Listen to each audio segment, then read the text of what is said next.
Fala, pupilas, como é que vocês estão? Antes de qualquer coisa, eu quero começar te fazendo uma pergunta. Você sabia que apenas 5% das pessoas que se propõem a melhorar o físico realmente têm resultado? Mas é claro que eu não estou aqui para falar para você das pessoas que não têm resultado, mas sim como você faz para chegar a ficar nesses 5% também. É claro que, se você está aqui assistindo essa aula, provavelmente você já teve algum problema com o seu corpo, não está se sentindo satisfeita ou até mesmo já chegou a pensar em algo mais severo, como por exemplo uma cirurgia plástica, alguma coisa nesse sentido. Mas, deixa eu te falar, não é necessário que você faça isso. Existe um passo a passo, existem algumas regras, inclusive comprovadas cientificamente, para que você chegue nesse seu resultado. Antes de mais nada, deixa eu me apresentar para vocês. Meu nome é Rogério Jur, eu sou personal trainer há mais ou menos 5 anos, e nesse período eu atendi mais de 100 mulheres que buscavam melhora no físico, definição, emagrecimento, e todas elas chegavam para mim com a mesma queixa, né? Que já treinavam há muito tempo, que tentavam fazer dieta, mas sempre acabavam por desistir. E é para isso que eu criei um método, né? Para que você consiga alcançar seus resultados, e é este método que eu vou mostrar aqui para vocês. A verdade é que existe, como eu falei para vocês, algumas técnicas para que você chegue nos seus resultados, algumas regras que são comprovadas pela ciência para que você consiga atingir uma melhora do seu físico. A primeira dessas regras é o que a gente fala que é a técnica. O que é a técnica? Para que serve a técnica, né? A técnica, ela é para você pegar e ter segurança e eficiência no movimento. Então, por exemplo, vou te dar um exemplo do stiff. Provavelmente, se você já treinou alguma vez, você já realizou o stiff e você sentiu a tua lombar pegar, sentiu qualquer coisa menos o seu posterior e o seu glúteo, que deveriam ser o foco do movimento. Isso provavelmente aconteceu porque você não estava fazendo a técnica correta do movimento. E é para isso que a gente traz a técnica. Ela está ali para te dar segurança, como eu falei, para você não ficar sentindo lombar num exercício que não é para lombar, e também para que você atinja os músculos que devem ser atingidos.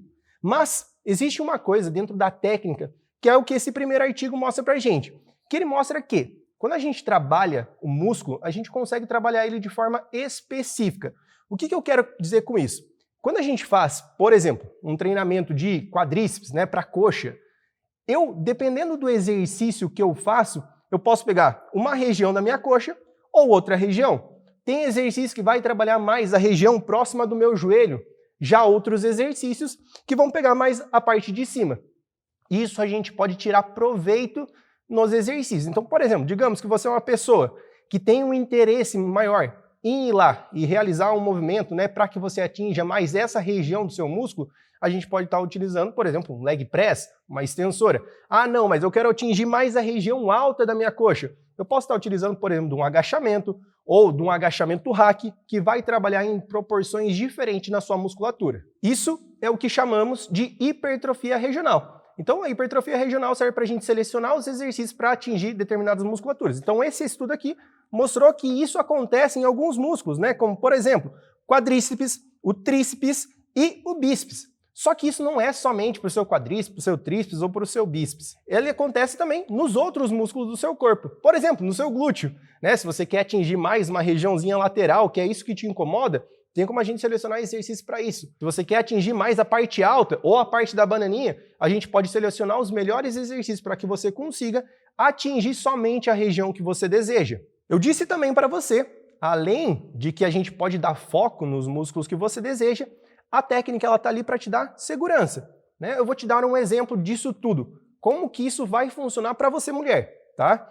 Como que a técnica pode te ajudar a ter segurança e eficiência para você melhorar a sua beleza, para você ficar mais bonita. Vou te dar um exemplo de uma remada curvada. Existem algumas mulheres que fazem a remada curvada com pouca inclinação, até mesmo dobrando a coluna lombar. Só que o que acontece? Quando você faz desse jeito, você acaba por atingir essa regiãozinha do trapézio. E dificilmente alguma mulher tem desejo de hipertrofiar essa região. Já se você faz com um tronco mais inclinado, mais em paralelo ao chão, a gente consegue ativar a sua dorsal, podendo até mesmo melhorar a sua postura e te dando uma sensação, né, de umas costas mais bonitas, mais definidas. Tudo isso através da técnica correta do exercício. Então a gente sabe que a técnica está ali para te dar segurança e também para te dar eficiência do movimento, né? Não adianta a gente fazer um movimento de qualquer jeito que a gente não vai estar atingindo aonde a gente quer chegar. Agora, a segunda regra para que você tenha resultados é a amplitude do movimento. O que é a amplitude de movimento? A amplitude de movimento, basicamente, é o comprimento do movimento. Então, vou colocar aqui como exemplo, né? Por exemplo, o bíceps. Quando eu vou fazer um exercício para bíceps, eu vou lá e posso estender completamente ou posso fazer fracionado. E alguns estudos sugerem que, né, a amplitude de movimento ela deve ser o maior possível. Então, assim, o que ele está mostrando aqui nesse estudo? Que quanto maior a amplitude de movimento, melhor vai ser o seu resultado. Melhor vai ser a resposta ao seu resultado. Por isso que muitas vezes a gente vê algumas pessoas na academia que não têm resultado e elas estão lá fazendo como se fosse um espasmo muscular. Eu vou te dar um exemplo de uma aluna minha que esses dias me mandou o primeiro vídeo dela dentro da consultoria. Ela me mandou fazendo uma elevação pélvica e o movimento estava muito curto. Como eu disse, né? Estava como se fossem uns espasmos musculares ali. E aquilo ali não estava eficiente. A primeira coisa que eu pedi para ela fazer foi que ela aumentasse a amplitude do movimento, fizesse o movimento completo. E então, ela me mandou o vídeo novamente e ela disse que sentiu muito mais o glúteo dela naquela elevação pélvica. É exatamente para isso também que serve a amplitude de movimento, para que você melhore a ativação do seu músculo. Mas será que todos os exercícios que eu faço devem ser com uma amplitude completa? E a resposta é não. Né? A gente tem um outro artigo aqui que mostra exatamente isso.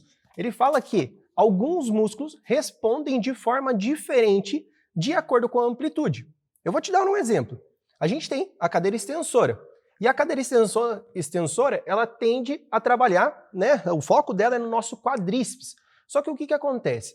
Às vezes eu quero priorizar mais uma regiãozinha lá do seu quadríceps e eu posso vir a pedir para você fazer um movimento com uma amplitude reduzida. Isso vai fazer com que você foque mais num ponto do seu quadríceps ou mais em outro. A mesma coisa, por exemplo, eu tenho algumas alunas que têm facilidade demais em ganhar glúteo, né? Eu sei que é o desejo de muita gente, mas algumas alunas minhas têm muita facilidade.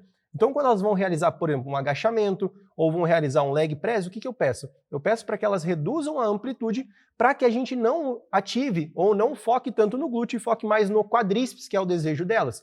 Então, a gente pode tranquilamente estar trabalhando com amplitudes diferentes em alguns exercícios. Então, assim, para você saber, pô, eu devo trabalhar em amplitude completa em quais exercícios ou quais exercícios eu não devo trabalhar com amplitude completa. Vamos lá. Exercícios como leg press, agachamento, levantamento, você vai procurar fazer uma amplitude maior, uma amplitude mais completa possível. Já em exercícios isolados, você pode optar por exemplo, usar uma amplitude reduzida. Agora a questão é, não sei se você já fez um leg press, mas provavelmente você percebeu que não é tão fácil assim você fazer uma amplitude correta. Pelo menos, né, não com segurança e com a carga que você estava utilizando ali. Isso acontece por causa dos encurtamentos musculares. E se você já fez um leg, você vai perceber que conforme você vai descendo, o teu quadril vai se deslocando, né? Isso acontece normalmente por causa de encurtamento de posterior de coxa, a parte de trás da sua coxa, e adutores, que é a parte interna da sua coxa. Então assim, a gente acaba entrando numa emboscada, né? Putz, eu devo fazer movimento completo ou não devo fazer um movimento completo? Eu continuo com a técnica ou continuo com a carga? Essas coisas a gente resolve alongando. Eu sei que a maior parte das pessoas na academia dificilmente alongaram de verdade, né? Me diz aí, qual que foi a última vez que você alongou realmente? Não aquele alongamento tipo pré-corrida, que a pessoa dá uma esticada de um lado, dá uma esticada do outro e vai para o treino. Estou falando realmente, alongar, sentir desconforto ao alongar. Então a gente precisa, junto com o treinamento, para que a gente mantenha a técnica, para que a gente mantenha uma amplitude boa, a gente precisa alongar. Mas não é sair alongando, por exemplo, a gente tem em algumas academias uma tabela do que alongar. Isso não é verdade. Você não precisa daqueles todos alongamentos. Normalmente passa aquele alongamento de pescoço, a maior parte das pessoas não precisa desse alongamento. Então o que você precisa alongar? Quais são as suas necessidades? Apenas os músculos que estão encurtados. E daí você pode se perguntar, beleza, eu entendi que eu tenho que treinar com técnica, concordo, tenho que ter segurança nos movimentos, focar onde eu realmente preciso focar, eu preciso ter amplitude de movimento, mas o como que isso daqui vai me ajudar a emagrecer, professor? Eu não estou entendendo isso. Vamos lá, eu vou te explicar. Imagine que você está carregando um carrinho de bebê, né? Agora a minha esposa está grávida, é tudo com bebê aqui, né, que eu vou dar exemplo. Então imagine que você está lá com um carrinho de bebê, né? E esse carrinho de bebê tem 50 quilos. Imagine que, para você carregar esse carrinho de bebê por 100 metros, você vai gastar uma energia X.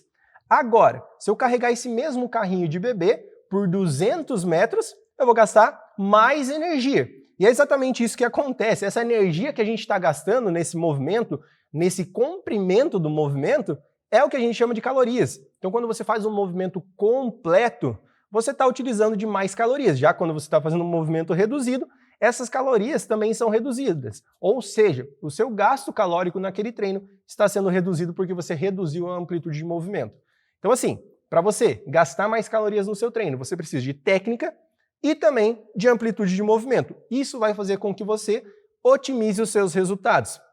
Mas existe um outro negócio ali, quando a gente fala nesse gasto calórico, que é o quê? Existe um negócio que a gente tem no nosso músculo que é unidades motoras.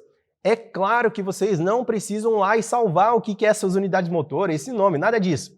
Eu preciso que você entenda o que são isso, tá? Unidades motoras são como se fossem trabalhadores dentro do nosso músculo. E esses trabalhadores, eles vão trabalhar de acordo com, por exemplo, a amplitude de movimento.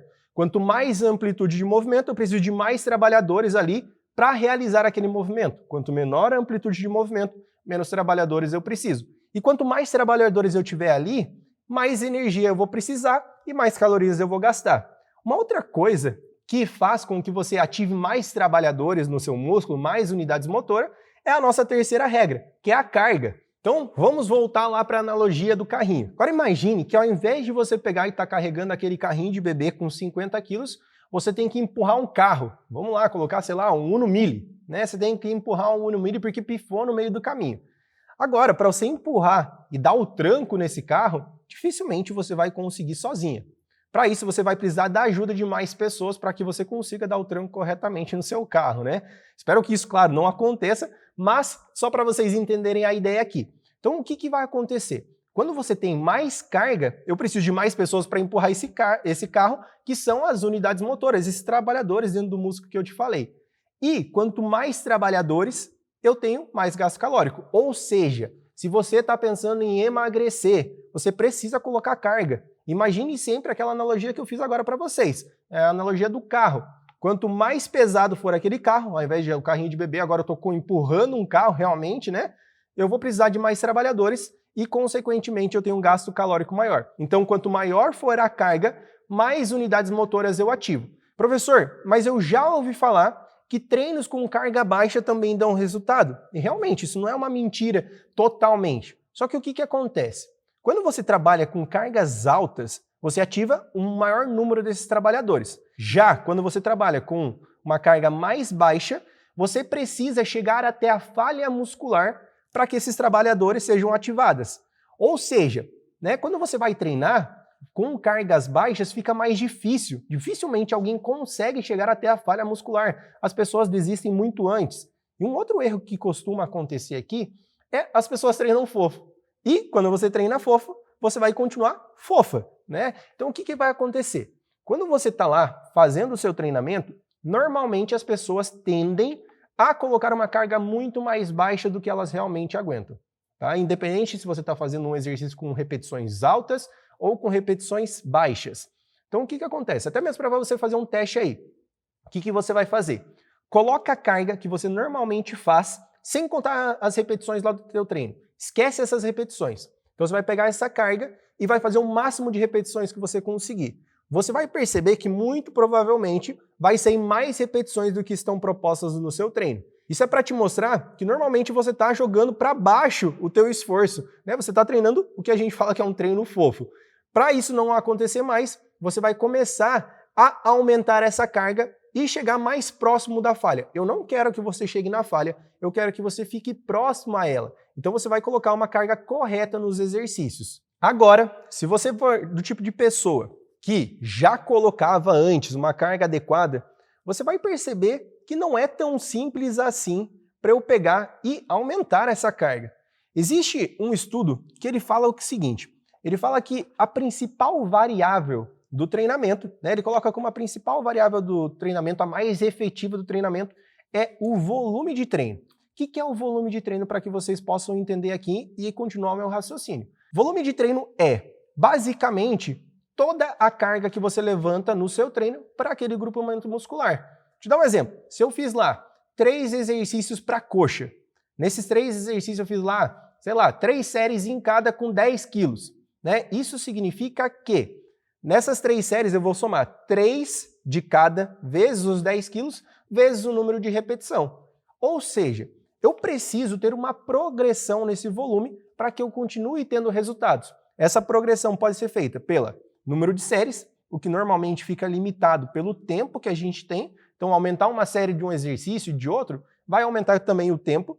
A gente pode aumentar esse volume através do número de repetições ou até mesmo da carga. Só que o que acontece? Normalmente, quando a gente vai aumentar a carga, chega num limite, né? Então, essas principais variáveis aqui, que seria a carga e a repetição, a gente precisa aprender a manipular com elas, para que a gente consiga ter a progressão. Tá, professor, beleza, eu entendi. Mas por que eu preciso ter essa progressão? O que acontece? O seu corpo, ele se adapta com facilidade, tá? Então, a partir do momento que, digamos, você estava fazendo um stiff com 10 quilos, aquilo lá passa a ser leve. Ou, às vezes, até existe ali um esforço para você levantar aqueles mesmos 10 quilos, né? Mas o seu corpo está cada vez gastando menos energia para realizar esse movimento. Isso é ótimo, isso não é algo ruim. Mas você precisa progredir. Nem sempre você vai conseguir progredir na carga, mas alguma progressão você tem que ter. E a gente chega num outro dado aqui, né, que a gente precisa ter. A gente precisa ter isso mais planilhado possível. Eu preciso que você tenha ali em suas mãos, no último treino, eu fiz 3 séries com 10 quilos para 9 repetições. No meu próximo treino, eu vou fazer agora, ao invés de eu aumentar a carga, que eu ainda não consigo, eu vou fazer com 10 repetições ao invés de 9. No próximo treino, talvez eu consiga voltar para as 9 repetições, mas eu fiz com 11 quilos. Isso é progressão no treino. E essas coisas vão garantir que você tenha resultados contínuos, que você não chegue no momento que você estagne nos seus resultados, tanto para quem quer emagrecer, quanto para quem quer hipertrofia. Mas, como eu disse para vocês, não é tão simples assim da gente pegar e estar aumentando o número de repetições ou a carga. E é ali que a gente chega na nossa quarta regra para que você tenha resultados, que é o esforço inteligente. Calma lá, eu não estou falando para você, tá? Longe de mim falar para você que você não se esforça nos seus treinos. Mas o que eu estou dizendo é que o esforço inteligente, ele não é somente o quanto você cansa lá no exercício. Até porque esse cansaço não tem muita relação com realmente ser intenso o teu treino. Só para deixar claro aqui, intensidade de treino é carga. Então, um treino com bastante carga, né, e consequentemente menos repetições, esse vai ser um treino intenso. Não aquele treino que você sai mancando lá das escadas da academia. Isso daí não significa intensidade do treino, apenas que foram lá e tentaram te matar na academia, tá? Intensidade é carga. Quanto mais carga você levanta, mais intenso está sendo esse teu treino. Só que, para a gente manter o nosso treino intenso, não é tão simples assim. Não é você ir lá fazer 30 segundos de descanso, não é você fazer todos os exercícios até a falha. Essas coisas, na verdade, elas diminuem a intensidade do seu treino, não o contrário como aplicam por aí. Beleza, mas como eu faço para aplicar esse esforço inteligente que eu estou falando aqui para vocês? Uma das coisas para você aplicar esse esforço inteligente é o descanso. Por que o descanso? E claro que o descanso que eu estou falando aqui não é somente você dormir, mas aqui entra várias coisas. Por exemplo, o descanso de uma série para outra, o descanso de um treino para outro, até mesmo o descanso que você vai ter às vezes no meio da tua semana, tá? Nem sempre fazer mais vai te trazer mais resultados. E o que eu quero dizer com isso é que não adianta você, por exemplo, pegar e se matar todos os dias e treinar glúteo, ou então se matar de treinar abdômen. Na verdade, assim, esse negócio de treinar abdômen todos os dias, na verdade, bem na verdade, é um tiro no pé para vocês. Por quê? Se você não quer ficar com a cintura grossa, tipo de crossfiteira, tipo do Bob Esponja, você não vai realizar abdômen todos os dias, porque isso vai fazer com que você hipertrofie o seu abdômen e não que você perca gordura nessa região. Então assim, para você aplicar esse esforço inteligente que eu estou te falando aqui, o que você vai fazer? A primeira coisa, você vai largar o seu celular enquanto você está treinando. Esquece teu celular. Até depois, quando você estiver fazendo o descanso, você pode dar uma olhadinha nele. Mas durante o exercício, pelo amor de Deus, não faça isso, tá? Segunda coisa, vocês vão pegar e vão descansar mais do que 30 segundos. Quanto que vocês vão descansar? De 1 minuto a 3, tá? Esquece isso de ficar lá descansando pouco. Isso vai fazer com que você diminua a carga dos seus exercícios. Então descanse mais. E nesse descanso, daí você pode aproveitar lá para ver se tem alguma mensagem importante, até dar uma roladinha lá no feed do seu Instagram, mas quando você está fazendo exercício, não olhe o seu celular. A terceira coisa é você não chegar à falha em todos os exercícios. Isso também vai fazer com que você perca a intensidade do seu treino. Vou te explicar. Imagine o seguinte, né? Eu vou voltar para aquele stiff que a gente estava fazendo lá com 10 quilos. Imagine que, ao invés de eu seguir lá as repetições de 8 a 12 que estavam propostas lá na minha planilha, eu fui lá e fiz até a minha falha. Eu fiz 14. O que vai acontecer com isso daí?